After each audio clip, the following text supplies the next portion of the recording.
moi de me trouver parmi le peuple de Dieu. Amen. Amen. C'est une joie d'avoir la Bible. Nous pouvons la lire. Elle nous fait du bien. Il y a des frères et des sœurs de Ouagadougou qui est moins chargé de saluer les frères et les sœurs de la France et de vous dire, ça j'ai oublié de dire la première fois quand j'ai prêché, qu'il prie pour vous parce que ce n'est pas toujours facile quand on voit ce qui se passe autour de nous, et même en France, on a vraiment besoin de prier pour vous. Et nous vous demandons en retour de prier aussi pour nous. Parce que l'ennemi veut nous faire du mal, veut nous enlever en erreur. Mais si nous comptons sur la grâce de Dieu, c'est sûr que Dieu va nous bénir. Amen. Amen. J'aimerais que nous lisions dans Éphésiens 3:19. Nous voulons parler sur la plénitude de Dieu. Connaître l'amour du Christ qui surpasse toute connaissance, en sorte que vous soyez remplis jusqu'à toute la plénitude de Dieu. Et j'aimerais aussi lire le psaume 65:10. Le ruisseau de Dieu est plein d'eau. Psaume 65:10. Le ruisseau de Dieu est plein d'eau. C'est-à-dire, il ne manquera pas. Il ne manquera pas de l'eau dans le ruisseau de Dieu. Voilà pourquoi nous avons le courage de parler sur la plénitude de Dieu. En lisant cette parole, où il est dit la plénitude de Dieu, qui est la patience. Et quand nous avons la plénitude de Dieu, nous savons que l'impatience est exclue automatiquement. Je répète encore, quand nous avons la plénitude, la patience de Dieu, automatiquement, l'impatience est exclue.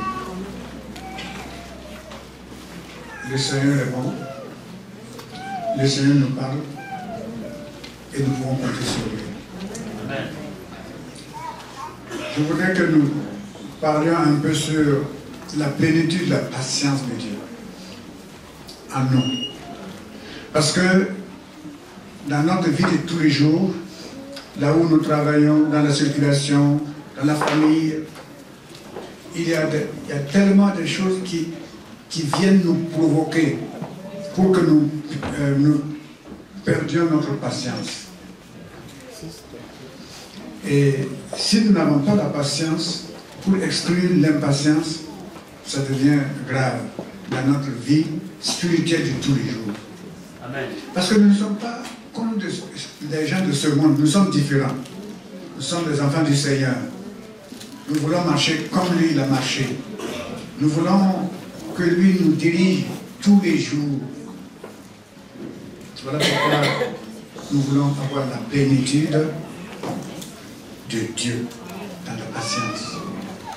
Si nous n'avons pas la plénitude, quelque chose va manquer. Quelque chose va manquer. Puisque si nous n'avons pas la plénitude, nous risquons de... Comment je vais dire ça? Nous risquons d'être impatients. Si nous n'avons pas la plénitude de Dieu dans la patience, nous risquons de ne pas pouvoir exclure l'impatience.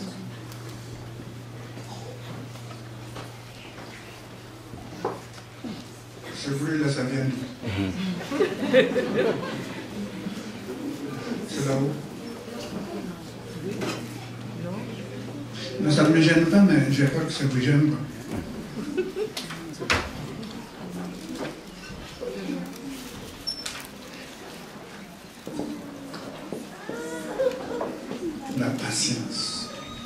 La patience est nécessaire dans notre vie de tous les jours. C'est pas... Comment je vais vous dire ça? Mais quand j'étais jeune prédicateur et que je voyais des prédicateurs âgés, qu'on leur donnait un verre d'eau, j'ai dit, mais pourquoi boire pendant qu'on prêche? Mais maintenant j'ai compris. Maintenant j'ai compris. J'ai 72 ans.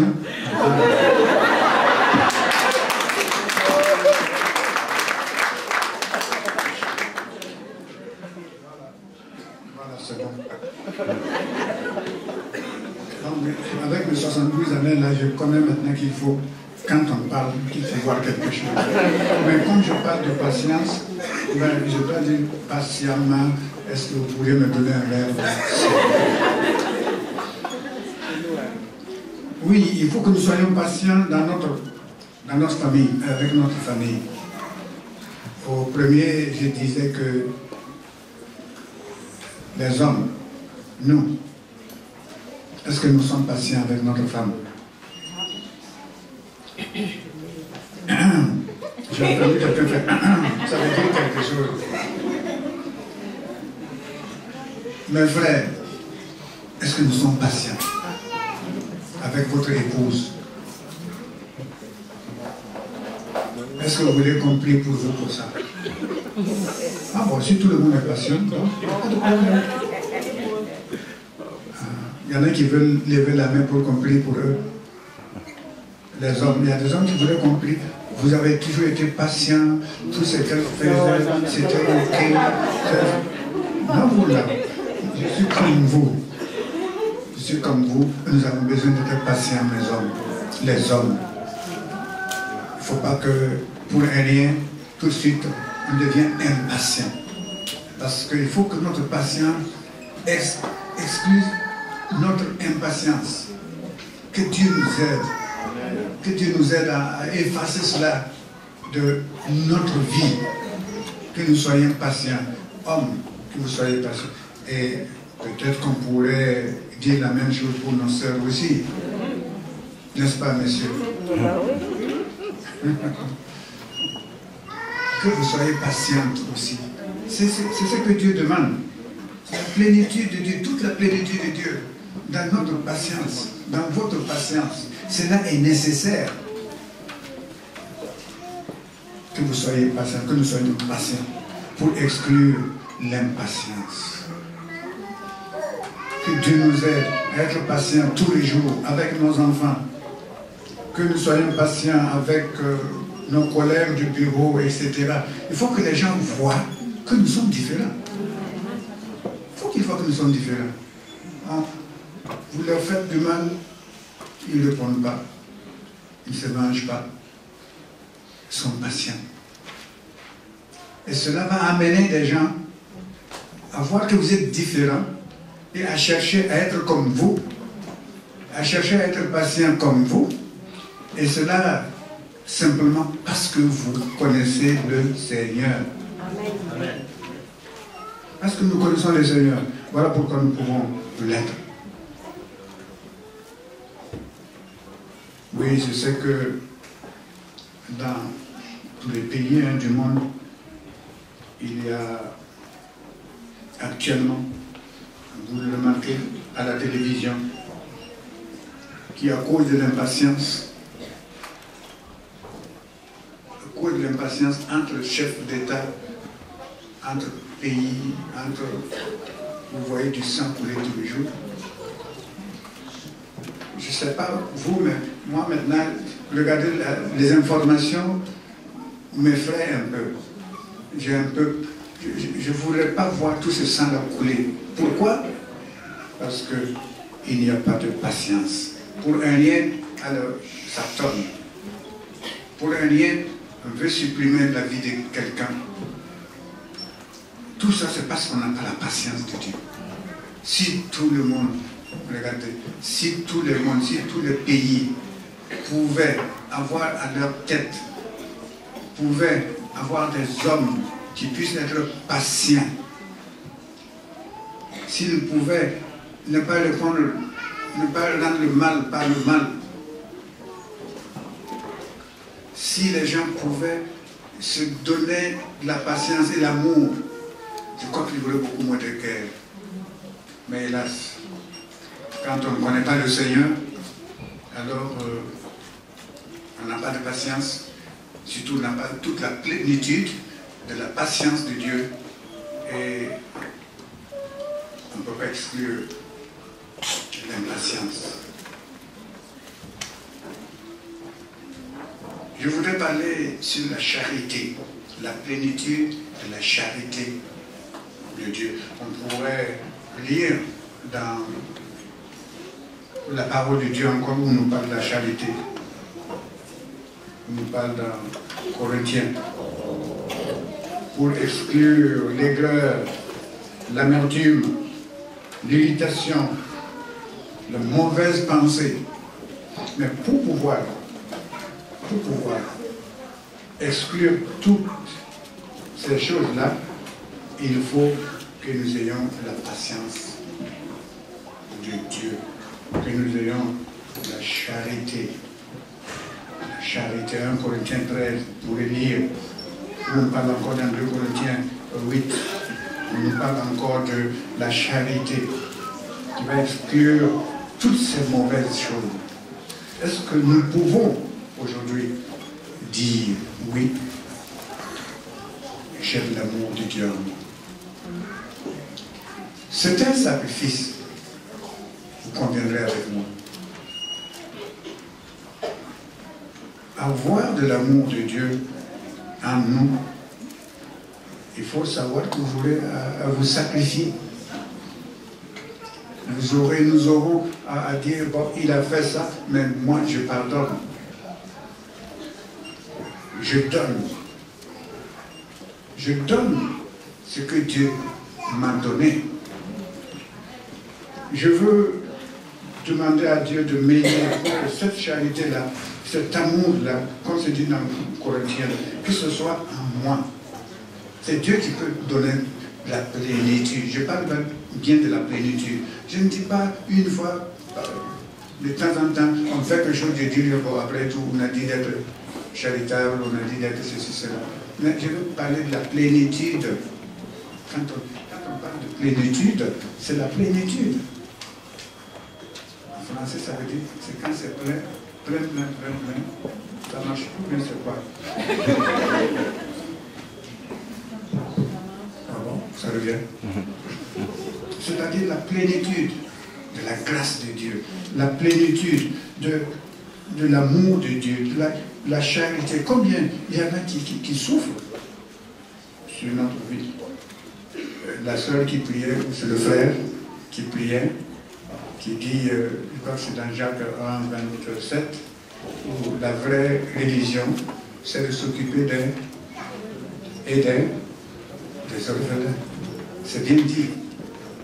Et nous devons, vous et moi, avoir pitié de tout ce monde qui sont autour de nous, qui peut-être n'ont pas à manger. Il n'y a personne qui s'occupe d'eux. Il faut que nous ayons toute la plénitude, la charité de Dieu. Une fois, je regardais à la télévision, peut-être que vous aussi vous l'avez remarqué, où on a quelqu'un posé une question à un clochard. Je n'aime pas employer le mot, mais c'est comme ça, c'est comme ça.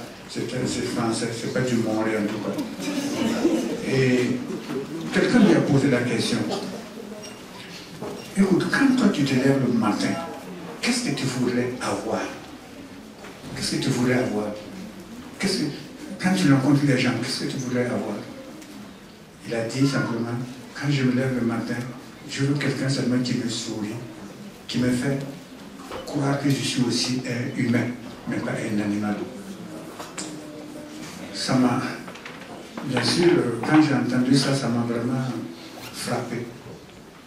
ça m'a interpellé. Et je sais que je dois avoir cette vie de bonté, de charité, cette vie qui m'occupe de quelqu'un d'autre aussi qui en a besoin. C'est nécessaire. Là, hier, qu'avez-vous fait à quelqu'un pour montrer, lui témoigner l'amour de Dieu? Et aujourd'hui, bon, la journée n'est pas finie, mais qu'allons-nous faire pour que les gens sachent que nous, chrétiens, nous qui acceptons marcher avec Jésus, nous avons la charité, le charitable. Nous les aimons aussi, malgré ce qu'ils sont. Est-ce que nous les aimons? Il y a quelqu'un dans un pays lointain d'ici, il m'a marché sur les pieds, et puis il s'est tourné comme ça, il m'a fait comme ça. Vous savez ce que ça veut dire faire comme ça, n'est-ce pas? Et ensuite, il me regarde et dit, you go away. Pour ceux qui parlent anglais, il peut partir. Et moi, je lui ai dit, tu sais, tu vas mourir et tu vas toujours trouver des Noirs dans ton pays. Bon, peut-être que je n'aurais pas dû lui dire ça, mais j'ai dit malheureusement. Parce que lui, il était contre tout ce qui n'est pas de sa race. Et c'est dommage. J'ai dit non, il faut que tu laisses tomber ton amertume là et que tu cherches Dieu. Et je ne sais pas ce qu'il est devenu, mais j'espère qu'au fond il a compris que l'amertume, tout ça, ce n'est pas de Dieu. Ce n'est pas de Dieu. La colère, tout ça, ce n'est pas de Dieu. Nous voulons marcher dans la charité de notre Dieu.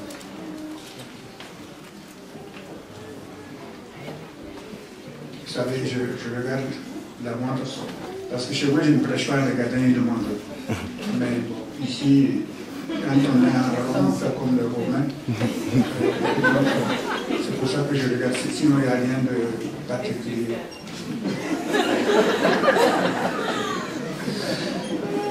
Oui, la parole de Dieu nous dit, dans Hébreu, je crois que c'est dans Hébreu quoi, où il nous est dit, Hébreu 12, 15, parlant de l'amertume. Hébreu 12.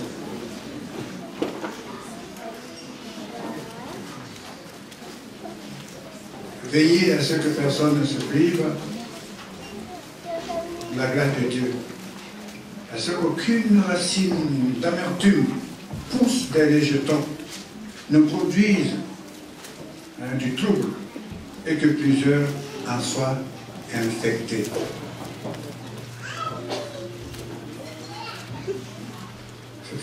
C'est vrai. Des racines d'amertume. Il ne faudrait pas qu'il y ait des racines d'amertume en nous. Il ne faudrait pas que, entre nous et notre foyer, ou bien vos enfants, à l'église, à la chorale, etc., il ne faut pas que nous acceptions qu'il y ait de l'amertume. Il faut rejeter ça de tout votre cœur, de tout notre cœur. Cela pourrait m'arriver comme cela pourrait vous arriver aussi. Marchez dans la lumière de Dieu. Je demande que l'amertume disparaisse carrément. On aurait pu lire dans Éphésiens. Je demande au Seigneur de vous aider, de m'aider, afin que vraiment je marche dans la charité, dans l'amour. Quand vous lisez dans 1 Corinthiens 13, tout ce qui est dit, tout est dit. Malgré tout cela, il faut que nous marchions dans l'amour. Ensuite, nous parlons de la sainteté. Que nous marchions dans la sainteté. Livrez vos membres dans la sainteté. Ne laissez pas le péché, fuyez-le du péché. Mais pour pouvoir fuir le péché, pour pouvoir détruire ces choses qui peuvent ou qui pourraient nous arriver, qui ne sont pas de Dieu. Il nous faut alors que nous marchions dans la sainteté de Dieu. Oh, c'est pas facile de marcher dans la sainteté, mais c'est un sacrifice, c'est vrai, mais c'est nécessaire. Si nous voulons vivre dans la plénitude de Dieu, nous devons avoir la sainteté de Dieu en nous. Vous allez me dire, mais il se croit quelqu'un qui est sans faute, sans péché. C'est pas ce que je vais dire. Mais je vais simplement dire que tous les jours, chaque jour qui se lève, que nous cherchions à marcher dans la sainteté de Dieu. Ce que Dieu voulait que nous fassions, qu'on le fasse avec joie. Il ne faut pas, ne vous laissez pas entraîner par le monde. Il y a tellement de versets qui parlent de cela. Ne vous laissez pas entraîner par le monde, ni tout ce qui pourrait nous arriver parce qu'un tel a dit ça. Non. Il faut que nous marchions dans la sainteté de Dieu. Le juste fera quoi? Il vivra par la foi. Et c'est par la foi que alors nous pouvons compter sur toute la plénitude de Dieu. Oui, c'est vrai, c'est possible. Dans Thessaloniciens, c'est dit, nous pouvons marcher dans la plénitude de Dieu. Je demande à Dieu de nous aider tous, vous comme moi, à marcher dans la sainteté, dans toute la plénitude. C'est possible. Je vous dis, c'est possible. Tout est possible là. Si vous croyez, cela devient possible. Amen. Cela devient possible. Je dis, cela devient possible si nous croyons à la sainteté, que Dieu est saint. Et que si nous aussi nous marchons, si nous livrons nos corps, comme c'était nos membres, à Dieu, c'est sûr que nous allons voir qu'il y aura un changement dans notre vie.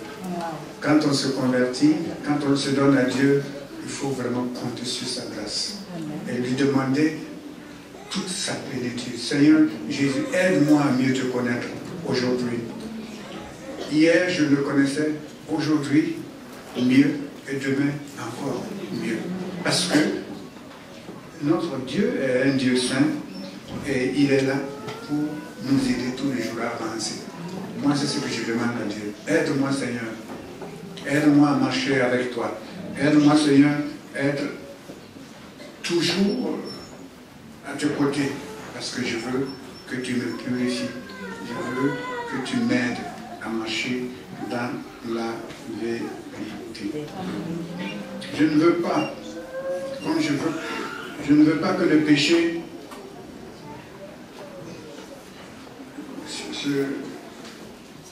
me tienne grippé à moi. Non, non, non.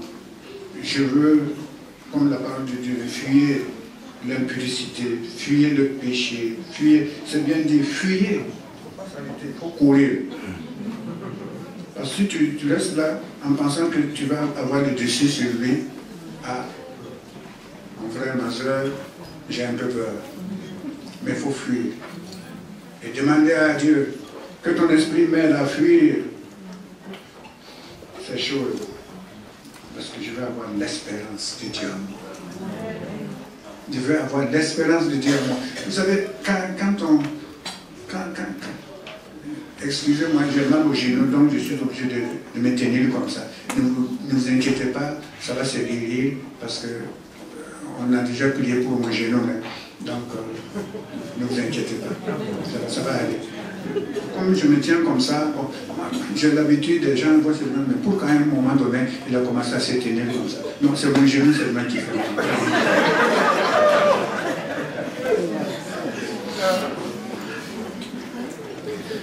Donc, demandons à Dieu de nous aider.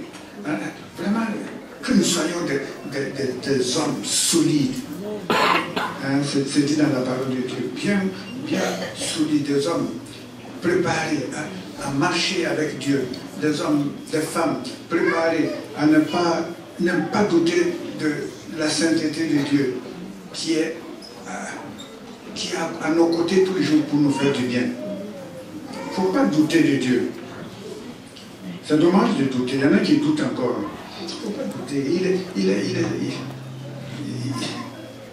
Il est puissant. Il ne faut pas douter de votre Dieu. Si vous ne doutez pas de Dieu, si vous avez toute la plénitude de la sainteté de Dieu, je vous dis, il sera avec vous, il sera avec moi. Et le péché ne pourra pas dominer. Il ne faut pas que le péché nous domine. Ce serait dommage. Parce que, comme vous savez, ce qui est faux, ce qui est la dissimulation, tout ça, ce sont des péchés. Quand vous lisez dans Proverbes, dans Éphésiens, j'ai peur de vous donner les références parce qu'il y en a qui vont se mettre à chercher et ne vont plus m'écouter. Donc, tout ça, ce sont des choses qui veulent s'approcher de nous. Mais je sais une chose, que si nous comptons sur la grâce de Dieu, je sais que notre Dieu qui est saint, notre Dieu voudrait que nous le soyons aussi, que Dieu nous aide à rester fidèles. Et si nous restons fidèles, lui, il est fidèle, il est juste pour nous pardonner.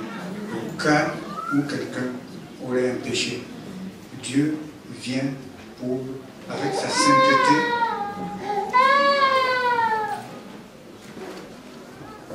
il faut l'aider. Il faut l'aider. Voilà.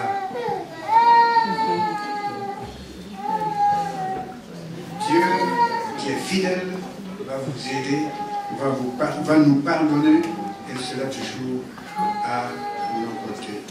Que Dieu nous aide à être juste, comme c'est dit dans Colossiens aussi, mais que nous ayons la plénitude de la justice de Dieu, la plénitude de la sainteté de Dieu, et nous allons être des hommes et des femmes pleins. C'est-à-dire plein de la plénitude de Dieu. Que Dieu vous aide, mes amis, que Dieu soit avec vous. Nous prierons pour vous.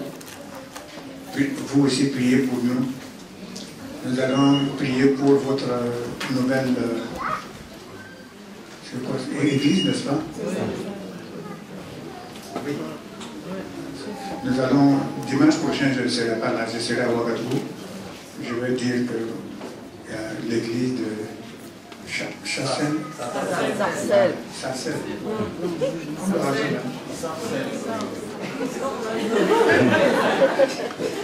D'accord, je dirais que nous allons prier pour vous.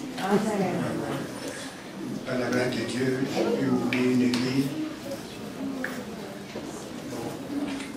Dieu a béni et il va vous bénir également. Vous avez besoin d'argent, il va vous donner de l'argent. Vous ne croyez pas? Amen. Que Dieu vous bénisse. Que Dieu vous bénisse. Qu'il vous bénisse. Bon, je crois que je vais m'arrêter là.